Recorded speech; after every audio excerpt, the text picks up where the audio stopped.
Filistin sadece bir toprak parçasından ibaret değil.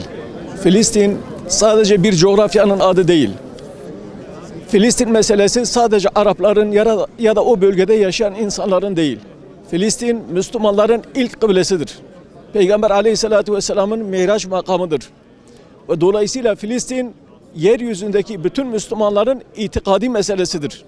Filistin'e bakışımız herhangi bir yere bakışımız gibi değil, imani ve itikadi olarak bir sorun ve mesele olarak gördüğümüzden dolayı Filistin'in yanındayız. Binlerce kilometre öteden gelen Amerika Filistin'i dizayn edemez.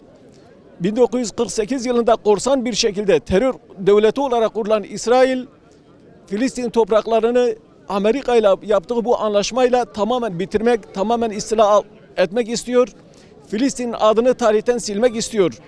Dünya kamuoyunu kandırmak suretiyle iki devletli bir çözümden bahsediyor. Ama iki devletli bir çözüm değil.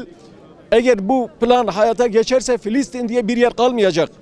Tamamen İsrail'in kontrolünde yaşayan bir halk geriye kalacak. Filistinler de bunu kabul etmez. Yeryüzündeki hiçbir Müslüman da bunu kabul etmeyecektir. Bizler de kanımızın son damlasına kadar bu plana karşı mücadele edeceğiz, asla kabul etmeyeceğiz. Bu projeye itiraz eden tek bir lider var, o da Recep Tayyip Erdoğan. Onun dışında bu davanın esas sahibi olması gereken Arap şeyhleri hepsi yine yatlarında, özel uçaklarında İngilizlerin, Amerikalıların kadınlarıyla gidip evleniyorlar, onların esiri oluyorlar. Tıpkı 1967'de Mısır Genelkurmay Başkanı'nın Filistin'i sattığı gibi bugün de işte Dahlan, Muhammed Dahlan diye yeni bir şey icat ediyorlar. Ondan sonra Birleşik Arap Emirlikleri'nin şimdiki reisi, şimdiki işte Cumhurbaşkanı. Bunlar bugün İsrail'in ve Amerika'nın piyonları olarak bu bölgede bulunuyorlar.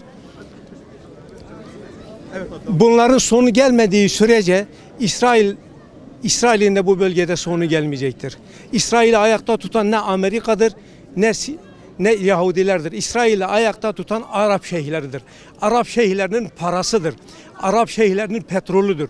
Siyonist İsrail ve işgal ABD'nin 100 yıllık Kudüs'ü parçalama planı biz Müslümanlar ve İslam coğrafyası olmak üzere ses çıkarmamız gerekiyor, karşı durmamız gerekiyor. Ama İslam coğrafyasına baktığımız zaman bazı İslam ülkeleri ABD'nin İsrail'in arkasında duruyor. Biz Müslüman olarak ilk kıblemiz olan Kudüs'ü en azından Peygamber Efendimiz dediği gibi elimizde olmuyorsa dilimizde olmuyorsa kalbimizle karşı çıkmalıyız. Allah razı olsun. Kudüs bizim canımızdır, ciğerimizdir. Kendi yerimizdir aslında, öyle bakmamız lazım. Diğer ülkeler gibi, diğer İslam ülkeleri gibi biz kenardan, köşeden bakmıyoruz. Has ve öz olarak, ciddi ve kesin olarak kararlıyız. Kudüs'ü kimseye bırakmayız. Bismillahirrahmanirrahim. Bugün burada sivil toplum kuruluşlarıyla beraber İsrail denilen çıban ürünün yaptığı melaneleri protesto ettik. Kudüs bizim kırmızı çizgimizdir, ilk kıblemizdir. Atalarımızdan bize yadigarımızdır, hediyemizdir. Canımız, kanımız pahasına da olsa korumaya çalışacağız.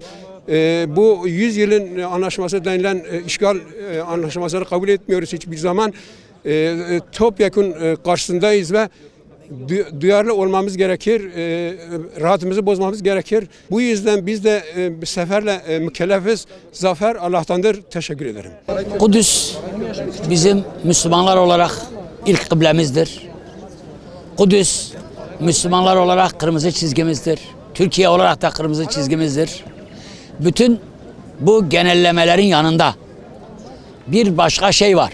Dikkat çekmek istediğim. Kudüs'te, Filistin'de, Gazze'de Filistinli Müslümanlar yaşamaktadır. Bunlar bir halktır. Bunlar insandır. Bunların yeryüzündeki bütün halklar gibi, bütün insanlar gibi kendi dinlerince, kendi milliyetlerince özgürce yaşama hakları vardır. Bu hak uluslararası hukuk tarafından da teminat altındadır. Burada sadece İslami hassasiyetler söz konusu değildir. Aynı zamanda insani bir durum söz konusudur ve Kudüs'teki, Filistin'deki bütün Müslümanların hakkı aynı zamanda bir insan hakkıdır. Amerika ve İsrail tarafından bu insan hakkının, bu Müslüman hakkının çiğnenmesini buradan protesto ediyoruz ve gücümüz yettiğince, elimiz vardığınca buradan oraya kadar gidip orada can vermeye kadar Filistinli kardeşlerimizin yanındayız. Malumunuz 100 yılın barış planı diye adlandırılan bu plan tamamen kaotik ve kaos oluşturmak, Müslümanları yok saymak, ümmeti yok saymak anlamına gelen bu planı asla ve asla kabul etmiyoruz. Raid Salah, Filistin'in bekçisi, Mescid-i Aksa'nın bekçisi Raid Salah'ın dediği gibi biz de buradan sesleniyoruz. İsrail'in başkenti cehennemin dibidir. Filistin, Kudüs, Mescid-i Aksa ve Kudüs ümmetin, İslam aleminin başkentidir. Filistin'in başkentidir. Bu nedenle inşallah bu yapılan zulümler ümmetin birleşmesine, ümmetin uyanmasına vesile olacağını umuyoruz. Peygamberler şehrinden sesleniyoruz. Ey alemi İslam, lütfen uyanınız. Artık ne zaman uyanacağız? Bu tamamen Haçlı seferlerinin devamıdır. İslam ümmetini parçalamak, bölmek zaten parçalanmış ama daha da bu haliyle bile tahammül edemiyorlar.